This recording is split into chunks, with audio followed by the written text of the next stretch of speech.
Okay. सो हमारा जो next topic है वो है stage of development. This is the most important topic of psycho, stages of development.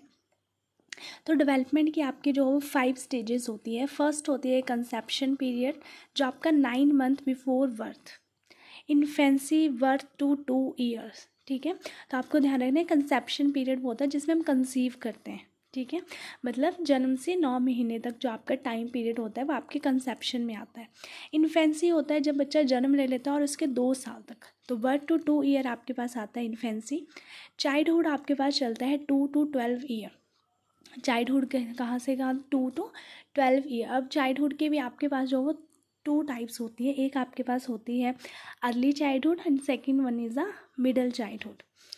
Next है आपके पास आता है अडोलसेंस। अडोलसेंस जो होता है वो आपकी एज से चलता है 12 to 18 ईयर, और अडल्टहुड होता है 18+। तो ये आपको याद रखना है। फिर से कंसेप्शन पीरियड चलता है 9 month to from birth. Infancy चलता है बर्थ टू 2 ईयर्स, ठीक है, जन्म से 2 साल तक। चाइल्डहुड चलता है 2 से 12 साल तक। एडोलसेंस आपका चलता है 12 से 18, और अडल्टहुड आपका चलता है 18+।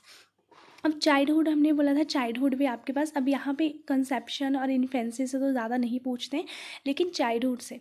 चाइल्डहुड आपके पास 2 तरह के होते हैं, हमने पहले डिस्कस किया। एक होता है आपके पास early childhood and second one is the middle childhood. जो अर्ली चाइल्डहुड होता है वो आपका चलता है 2 से 6 साल के बीच में, और जो मिडिल चाइल्डहुड होता है वो आपका चलता है 6 से 12।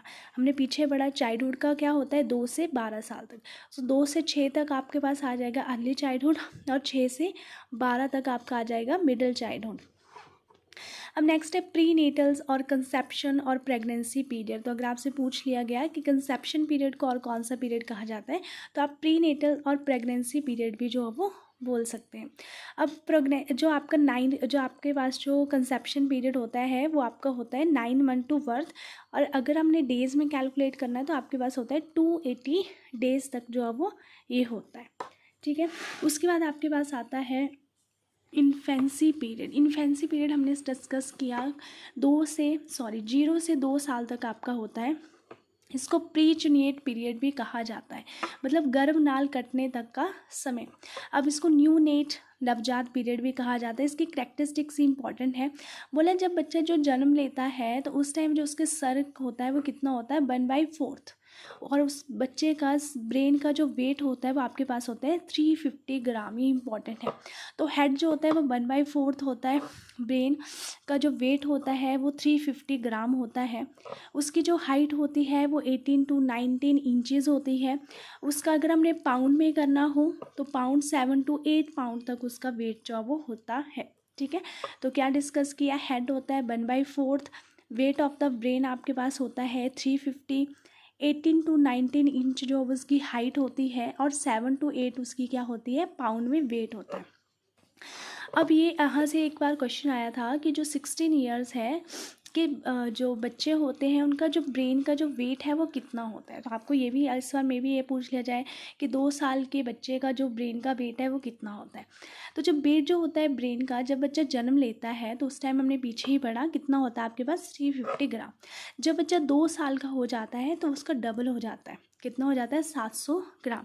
जब बच्चा 6 साल का हो जाता है तो 1250 ग्राम, और जब बच्चा 1600 का हो जाता है तो 1200 से लेके 1400 ग्राम। तो जब बच्चा जन्म लेता है तो 350 ग्राम। जब बच्चा 2 साल का हो जाता है 700 ग्राम। जब बच्चा 6 साल का हो जाता है तो 1250 ग्राम, और जब बच्चा 16 साल का हो जाता है तो 1200 से लेके 1400 ग्राम। अब इसमें यहाँ से question is the most important. तो ये आपको जितने भी इसके हमने करैक्टरिस्टिक्स बताई आपको सभी पढ़नी है। तो चलिए 1 बाय 1 करके इनकी स्टडी करते हैं।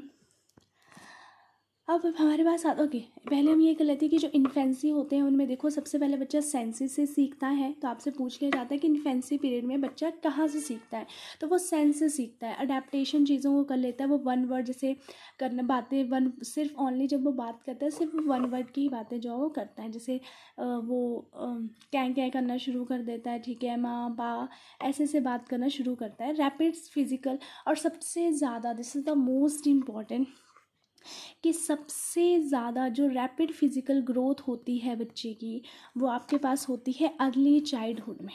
कहाँ पे होती है? अर्ली चाइल्डहुड, ना कि इन्फेंसी में होती है, ना ही कंसेप्शन में होती है। सबसे ज़्यादा जो आप बच्चे की फ़िज़िकल ग्रोथ होती है वो होती है अर्ली चाइल्डहुड में। और अर्ली चाइल्डहुड हमने पढ़ा कि कहाँ कितने से कितने साल तक होता है। देखो, अगर आपके पास ऑप्शन में आता है कि 2 से 6 साल तो वो भी सही है, अगर आपके पास ऑप्शन में आता है 3 से 6 साल तो वो भी जो वो सही है। तो आइए इसकी करैक्टरिस्टिक्स हम पढ़ते हैं। फर्स्ट है इमिटेटिव स्टेज। इमिटेटिव स्टेज मतलब उसमें बच्चा इमिटेट करता है, मतलब जैसे वो बड़े बच्चों को देखता है जिस तरह से वो बिहेव करते हैं तो वो बच्चा भी उसी की तरह जो बिहेव करना जो वो शुरू कर देता है। अब नेक्स्ट है एनिमिज्म स्टेज। एनिमिज्म स्टेज भी इसको कहा जाता है। क्यों? क्योंकि उसको लगता है कि अगर पेन की वजह से उसको लगी है तो हम बोलते नहीं हैं कि अच्छा चलो पेन को मारते, तो उसे ऐसा लगता है कि जैसे मुझे दर्द हुआ पेन से लगने से, तो वैसे ही अगर मैं पेन को मारूंगा तो पेन को भी क्या होगा, उससे दर्द होगा। तो अर्ली चाइल्डहुड में इमिटेटिव, बच्चा दूसरों को इमिटेट करता है। सेकंड है एनिमिज्म स्टेट, मतलब वो जो आपकी नॉन लिविंग थिंग्स होती हैं उनको भी ऐसा, उसको ऐसा फील होता है बच्चों को कि वो उनको भी क्या होता है, पेन जो है वो होता है। नेक्स्ट है टॉय एज। इस स्टेज में बच्चे बहुत ज़्यादा टॉय का यूज़ करते हैं। नेक्स्ट है टॉयलेट ट्रेनिंग एज। इसमें जो है वो जब अर्ली चाइल्डहुड है तो इसी में बच्चों को जो है वो टॉयलेट ट्रेनिंग दी जाती है। नेक्स्ट है प्री गैंग एज, और ये मोस्ट इम्पॉर्टेंट है, दिस इज़ मोस्ट इम्पॉर्टेंट, क्योंकि पता नहीं कितनी बार ये क्वेश्चन पेपर में आया है कि जो प्री गैंग एज होती है वो किस में होती है, आपके अर्ली चाइल्डहुड में, मिडिल चाइल्डहुड में, अडल्टहुड में या अडोलसेंस में। तो आपने ध्यान देना है कि जो प्री गैंग एज होती है वो सबसे ज़्यादा कहाँ पे होती है, अर्ली चाइल्डहुड में। नेक्स्ट होते हैं एज ऑफ इमनेट जस्टिस। ठीक है, मतलब बच्चों को अगर आपने मारा है, अगर किसी दूसरा बच्चा उसको मारता तो उसको उसी टाइम जस्टिस जो है वो चाहिए, मतलब उनमें पेशेंस लेवल बिल्कुल ही कम होता है। सेल्फ सेंटर्ड होते हैं कि बस मैं ही हूँ, वो जल्द से शुरू कर देते हैं। अगर उनके जैसे मम्मा है वो किसी और बच्चे को उठाते हैं तो उनको क्या आ जाता है, वो जल्द से फैक्टर आ जाता है कि वो उसको प्यार इतना क्यों कर रहे हैं, कि वो प्यार सिर्फ मुझे ही करे। तो वो बहुत ज़्यादा सेल्फ सेंटर्ड होते हैं। हम बोल सकते हैं बहुत ज़्यादा वो ईगो सेंट्रिक भी होते हैं, कि जैसा उनका कोई खिलौना, उनका टॉय है तो वो नहीं चाहते कि दूसरा बच्चा भी इन टॉयलेट का जो वो यूज़ करे।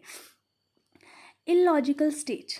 ठीक है, इसमें बच्चे लॉजिकल, जब 2 साल का बच्चा क्या ही लॉजिक लगाएगा, तो आपकी क्या होती है, इलॉजिकल स्टेज जो वो होती है। नेक्स्ट है fastest language development. Most important, सबसे ज़्यादा जो लैंग्वेज डेवलपमेंट होती है वो आपकी होती है अर्ली चाइल्डहुड में। सोशलाइजेशन सबसे ज़्यादा इसी में होती है। और फिज़िकल ग्रोथ, मैंने ऊपर ही आपको समझाया कि सबसे ज़्यादा जो फिज़िकल ग्रोथ होती है वो किस में होती है आपके पास, दैट इज़ अर्ली चाइल्डहुड में। अर्ली चाइल्डहुड में सबसे ज़्यादा फिज़िकल ग्रोथ जो वो होती है। तो हमने क्या क्या पढ़ा अर्ली चाइल्डहुड में, कि इमिटेटिव स्टेज होती है, बच्चा दूसरों को इमिटेट करता है। एनिमिज्म होती है, जितनी भी नॉन लिविंग चीज़ें होती हैं उनको लगता है उनको भी वो भी सांस लेते हैं, उनको भी दर्द होता है। टॉय एज होती है, प्री गैंग एज होती है, toilet training age, self centred होता है, ईगो सेंटर्ड होता है, और इलॉजिकल स्टेट। और यह सबसे ज़्यादा जो लैंग्वेज की डेवलपमेंट है वो भी कहाँ होते हैं आपके पास, अर्ली चाइल्डहुड में। सोशलाइजेशंस एंड फिजिकल रैपिड ग्रोथ भी कहाँ होती है, सबसे ज़्यादा यहीं पे जो है वो होती है। नेक्स्ट है आपके पास लेट चाइल्डहुड भी हम बोल सकते हैं, या फिर मिडिल चाइल्डहुड भी। ठीक है, अगर आपको लेट चाइल्डहुड ऑप्शन में आता है तो आप उसको करेक्ट करोगे, और मिडिल चाइल्डहुड आता है तो वो। तो जो मिडिल चाइल्डहुड या फिर लेट चाइल्डहुड की जो स्टेज होती है वो कहाँ से होती है, 6 से 12, क्योंकि हमने पहले ही पढ़ा था कि जो अर्ली चाइल्डहुड की जो स्टेज होती है वो आपकी चलती है 2 से 12 साल तक। तो 2 से 6 साल तक आपके पास आ जाते हैं अर्ली चाइल्डहुड के, और जो 6 से 12 तक आपके पास आ जाएंगे मिडिल चाइल्डहुड या फिर आपके पास लेटर चाइल्डहुड। अब एक रॉस थे, उन्होंने कहा था कि it is a shadow majority period, कि जो आपकी शेडो मेजॉरिटी पीरियड भी इसको कहा जाता है। कैलपैट्रिक थे, अभी आपको ध्यान रखना है कि जो नॉट कैलपैट्रिक, जो किलपैट्रिक थे, उन्होंने जो है वो प्रोजेक्ट मेथड जो है के निर्माता थे। तो आपसे पूछ लिया जा सकता है, बहुत बार पूछा भी है कि प्रोजेक्ट मेथड के जो निर्माता है वो कौन है, तो वो कौन से आपके पास, किलपैट्रिक। कॉम्पिटिटिव सोशलाइजेशंस, अब आपको ये जो है वो लेट चाइल्डहुड कौन सी स्टेज होती है, इसमें क्या क्या करैक्टरिस्टिक्स हैं। तो सबसे ज़्यादा गैंग एज जो होती है वो आपकी लेटर चाइल्डहुड में होती है। एलिमेंट्री स्कूल एज, क्योंकि इसमें बच्चा स्कूल जाना शुरू कर देता है, तो एलिमेंट्री जो स्कूल एज होती है वो भी आपकी लेटर चाइल्डहुड में होती है। और जो सिगमंड फ्रूड थे उन्होंने इनको लेटेंसी पीरियड भी कहा था। इसमें जो जब बच्चा लेटर चाइल्डहुड में आ जाता है तो उनकी जो थिंकिंग हो जाती है वो कनक्रीट हो जाती है। कनक्रीट थिंकिंग का मतलब होता है कि बच्चे एक ही पॉइंट से हर चीज़ को जो वो सोचते हैं, ठीक है, मतलब वो डिफरेंट ओपिनियन नहीं रखते हैं, ठीक है। अगर उनको लगता है कि कुत्ते जो है वो सिर्फ क्या करते हैं, अगर सॉरी जो आप मान लो कि जो गाय है वो सिर्फ घास ही खाती है, तो वो और कॉन्सेप्ट उसके बारे में नहीं सोचेंगे, ठीक है। तो उनको ये लगता है कि जितने भी गाय भैंस है वो सिर्फ क्या ही खाएंगे, वो सिर्फ घास ही खाती है और कुछ नहीं खाती है। मतलब बच्चा हर एक चीज़ को सिर्फ एक ही पॉइंट से जो है वो सीखता है। तो जो आपके जो लेटर चाइल्डहुड होते हैं उनमें कौन सी थिंकिंग आती है आपके पास, कनक्रीट थिंकिंग। नेक्स्ट है यूनिक पीरियड, तो इसको जो बहुत ज़्यादा यूनिक पीरियड भी कहा जाता है। तो लेटर चाइल्डहुड में हमने सीखा, एक हमने मोस्ट इंपॉर्टेंट थिंग चीज़ें सीखी, दैट इज़ किलपैट्रिक ने हमारे प्रोजेक्ट मेथड जो वो दिया था। अब ये जो लेटर चाइल्डहुड होते हैं वो गैंग एज में आते हैं और इसमें एलिमेंट्री स्कूल एज होती है। सिगमंड फ्रूड ने इसको लेटेंसी पीरियड भी कहा है। इसमें कनक्रीट थिंकिंग आती है कि बच्चे एक ही पॉइंट से सीखते हैं। नेक्स्ट है आपके पास यूनिक पीरियड। अब नेक्स्ट है आपके पास most important, that is adolescence. अब अडोलसेंस जो है वो आपके पास आती है 12 से 18 साल तक बीच में, या फिर इसको अडोलसेंट भी कहा जाता है। अडोलसेंस आती है 12 से 18 की एज में और अडोलसेंट। अब WHO के अनुसार, मतलब वर्ल्ड हेल्थ ऑर्गेनाइजेशन के अनुसार, जो अडोलसेंस का पीरियड होता है वो आपका 10 से 19 साल के बीच में होता है। तो क्या कहा गया कि जो WHO के अनुसार, आपने ध्यान रखना ये भी पूछ लिया जाता है कि WHO के अनुसार जो अडोलसेंस होते हैं उनको कौन सा पीरियड कहा जाता है, उनको कहा जाता है 10 से 19 साल का पीरियड भी जो है वो कहा जाता है। अब उसमें जो भी, ये भी आपके पास 2 टाइप में डिवाइड कर दिए गए हैं। एक होता है आपके पास अर्ली अडोलसेंस एंड द दूसरा होता है आपके पास लेटर अडोलसेंस। जो अर्ली अडोलसेंस होता है वो 12 से 16 साल के बीच में होता है और जो लेटर अडोलसेंस होता है वो 16 से 18 साल के बीच में होता है। अब अडोलसेंस जो है वो एक लैटिन वर्ड से लिया गया है जिसका मतलब होता है अडोलकोर, जिसका मतलब होता है टू ग्रो टू मैच्योरिटी। अब ये भी आपने ध्यान रखना है कि जो आपके पास जो अडोलसेंस पीरियड होता है उसको ट्रांजिशनल पीरियड भी कहा जाता है। मोस्ट इम्पॉर्टेंट कि जो अडोलसेंस पीरियड होता है उसको क्या कहा जाता है, उसको ट्रांजिशनल पीरियड भी कहा जाता है। अब ट्रांजिशनल पीरियड इसलिए कहा जाता है क्योंकि देखिए ये चाइल्डहुड और अडल्टहुड के बीच में क्या करता है, एक ब्रिज की तरह काम जो है वो करता है। तो ट्रांजिशनल पीरियड कौन सा हुआ आपके पास, अडोलसेंस पीरियड। अब स्टेनी हॉल ने कहा रिटर्न बुक अडोलसेंस। अब स्टेनी हॉल जो थे एक साइकोलॉजिस्ट थे, उन्होंने एक बुक लिखी थी स्पेशली अडोलसेंस के ऊपर। उस बुक का क्या नाम था, adolescence is a period of stress and स्ट्रोम। उन्होंने कहा था कि अडोलसेंस जो होती है एक ऐसा पीरियड होता है जिसमें स्ट्रेस एंड स्ट्रोम जो है वो होते हैं। और जो एरिक्सन थे उन्होंने जो है वो अडोलसेंस को आइडेंटिटी क्राइसिस के नाम से भी बोला था, ठीक है। तो एरिक्सन ने क्या, ध्यान रखना है, एरिक्सन ने क्या बोला था अडोलसेंस को, आइडेंटिटी क्राइसिस, किसमें जो बच्चों का बहुत ज़्यादा क्राइसिस होते हैं अपनी आइडेंटिटी के लिए, ठीक है, कि उनको अपनी लाइफ में करना क्या है, ठीक है, क्लियर। और स्टेन हॉल ने क्या किया था, एक बुक लिखी थी अडोलसेंस के ऊपर, that is adolescence is a period of stress and storm. अब इसमें फीलिंग ऑफ रिवॉल्ट होती है, रिवॉल्ट मतलब विद्रोह की भावना। अब अगर किसी से लड़ाई हो जाती है, ठीक है, तो उसको ये रहता है कि यार कल तो मैं उसको मज़ा जो है वो चखाऊंगा, तो मतलब उसको ये होता है कि विद्रोह की भावना उसके माइंड में जो है वो होती है।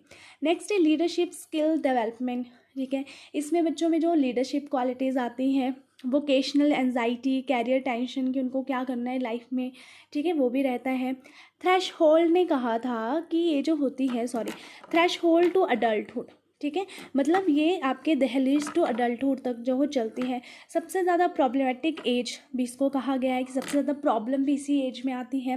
मोस्ट डिफ़िकल्ट ऑफ लाइफ, मतलब जो most difficult phase of life, यहाँ पे हम बोल सकते हैं कि फेज़ होता है। तो लाइफ का जो सबसे ज़्यादा डिफ़िकल्ट फेज़ जो है वो भी किसको माना गया है, आपके पास अडोलसेंस को जो वो माना गया है। नेक्स्ट होते हैं, इसमें इमोशनल इंस्टेबिलिटी होती है, ठीक है, मतलब हम इमोशनली इसमें परफेक्ट नहीं होते हैं, ठीक है। और सबसे ज़्यादा इम्पॉर्टेंट कि जो इसको स्प्रिंग सीजन भी कहा जाता है, ठीक है। नेक्स्ट है आपके पास कि ये जो आपके पास अडोलसेंस होती है हीरो वर्शिप के ऊपर काम करती है। ये डे ड्रीमिंग होती है कि इसमें बच्चे बहुत ज़्यादा ड्रीम देखते हैं कि यार मेरे पास ये हो जाएगा, मैं इतना कर लूँगा, ये वो, तो इसमें डे ड्रीमिंग बहुत ज़्यादा होती है। ईगो सेंट्रिस, ऑब्वियसली इस एज में बहुत ज़्यादा ईगो होता है। मैक्सिमम डेवलपमेंट ऑफ इंटेलेक्ट, मतलब सबसे ज़्यादा जो इंटेलिजेंस की डेवलपमेंट होती है तो वो किस में होती है, आपके पास अडोलसेंस में। देखिए हमने दो चीज़ें स्टडी की, सबसे ज़्यादा जो फिजिकल ग्रोथ है वो कौन से वाले पीरियड में होती है, अर्ली चाइल्डहुड में। सबसे ज़्यादा जो लैंग्वेज की डेवलपमेंट होती है वो कहाँ होती है, अर्ली चाइल्डहुड में। और सबसे ज़्यादा जो इंटेलिजेंस की डेवलपमेंट होती है वो कहाँ होती है, आपके पास अडोलसेंस में। तो अडोलसेंस में हमने स्टडी किया कि ये WHO के अनुसार ये 10 से 19 साल का लिए होता है आपके पास, ठीक है। अब उसके बाद इसको ट्रांजिशनल पीरियड भी कहा जाता है। इसको एरिक्सन ने आइडेंटिटी क्राइसिस के नाम से भी बोला था। स्टैनी हॉल ने इसके ऊपर एक बुक भी लिखी थी, उन्होंने कहा था adolescence is a period of stress and storm. सबसे ज़्यादा, और क्या इसमें इंपॉर्टेंट है, सबसे ज़्यादा इसको स्प्रिंग सीजन भी कहा जाता है। लीडरशिप क्वालिटीज़ में आती है और इमोशनल इंस्टेबिलिटी होती है, day dreaming and ego centrism. I hope आप लोगों को ये डेवलपमेंट टॉपिक समझ में आया हो। Thank you.